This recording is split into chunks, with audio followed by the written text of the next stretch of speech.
Desde que te vi, yo me enloquecí, buscaba una así y por fin te conseguí. Y ahora en mi corazón tú estás y ya no quiero a nadie más. Contigo me quiero pasarla, mamacita, vámonos de fiesta. Y ahora en mi corazón tú estás y ya no quiero a nadie más. Contigo me quiero pasarla, mamacita, vámonos de fiesta. Desde que te vi, buscaba una así. Desde que te vi, buscaba una así y por fin te conseguí.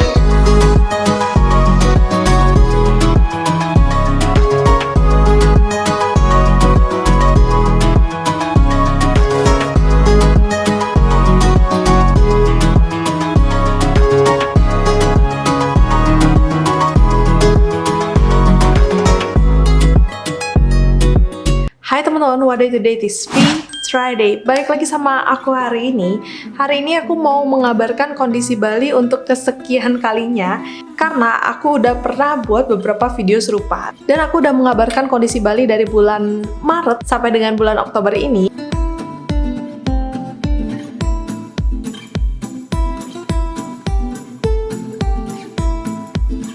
Jadi kalau misalnya kalian mau tahu gimana sih perbedaan kondisi Bali dari bulan ke bulannya, kalian bisa cek video aku dan aku udah buat playlistnya di pojok sana. Jadi jangan lupa untuk tinggalin like kalian dan tekan tombol subscribe-nya, juga share video ini ke teman-teman yang membutuhkan. Jadi sekarang langsung aja kita ke videonya.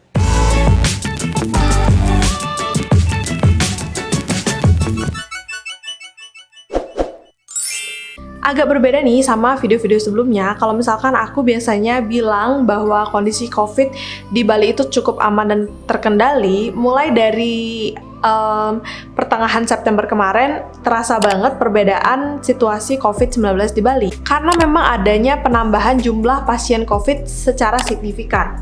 Peningkatan jumlah pasien COVID-19 di Bali ini bisa terlihat dari penuhnya beberapa kamar di rumah sakit yang dikhususkan untuk pasien COVID. Dan jujur aja nih, untuk aku pribadi itu sudah merasakan beberapa orang-orang terdekat yang terkena COVID-19 ini. Dan kayaknya virusnya makin dekat gitu sama lingkungan tempat kita berada. Nggak heran lagi karena memang banyak banget udah titik-titik red zone yang berada di Bali sekarang. Dan juga masuknya Bali jadi lagi-lagi di dalam 10 besar provinsi dengan jumlah kasus COVID terbanyak, yang jumlahnya hampir mencapai 10.000 kasus. Walaupun ya memang protokol-protokol kesehatan itu masih tetap dilakukan dan kita masih bisa lihat adanya penutupan tempat-tempat keramaian yang ada di Bali, seperti lapangan Renon yang satu ini yang biasanya menjadi tempat Car Free Day dilakukan, dan juga beberapa tempat hiburan malam yang masih tutup. Wisatawan lokal memang tetap diperbolehkan untuk datang ke Bali, dan objek wisata seperti pantai sudah kembali dibuka. Di weekend seperti saat aku mengambil gambar ini, beberapa spot seperti di Sanur dan mall-mall itu terlihat cukup ramai dan lebih hidup daripada sebelumnya. Jadwal keberangkatan boat pun sudah beberapa ada yang kembali normal.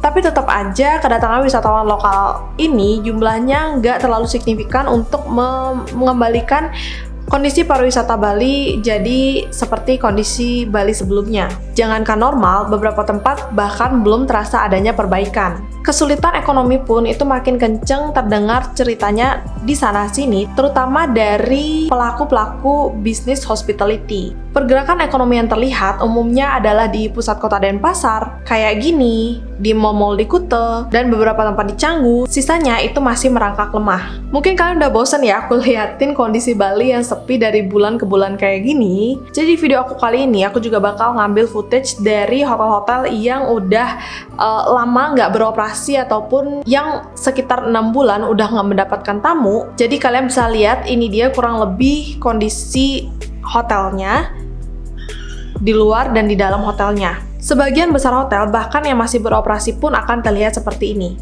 Kayak hotel berantu nggak sih? Ini adalah footage yang aku ambil dari salah satu hotel bintang 4 dan saat aku kebetulan berkunjung ke sana. Hotel ini berada di Kuta.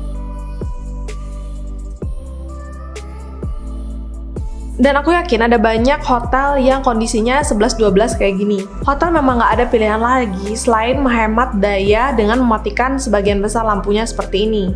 Jadi bisa dibilang hotel ataupun restoran di Bali itu banyak banget yang kondisinya hidup susah, mati juga nggak mau.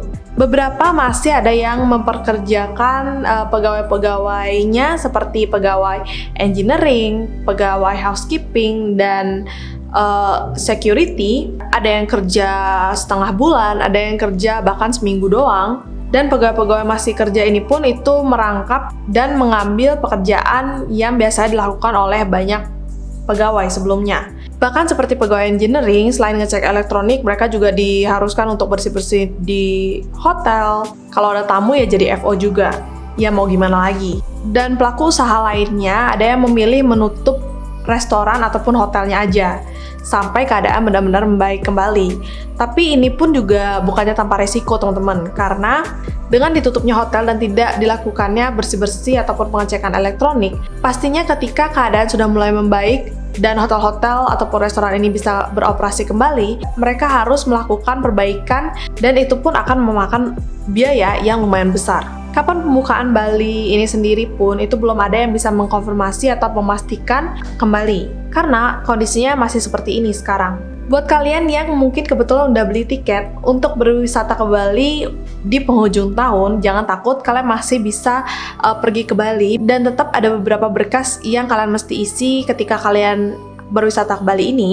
Tapi mungkin tempat wisata yang kalian datangi itu agak lebih terbatas dan kalian tetap harus mematuhi protokol kesehatan juga protokol berpariwisata yang ada. So itu aja video aku buat hari ini. Semoga informasi ini membantu dan memberikan informasi buat kalian yang mungkin penasaran dan pengen tahu gimana kondisi di Bali belakangan ini. Jadi makasih banyak udah nonton. Sampai jumpa di video aku selanjutnya. Stay happy, stay healthy, stay positive thinking, dan tetap patuhi protokol kesehatan yang ada. Aku Novi, see you in my next video. Bye-bye!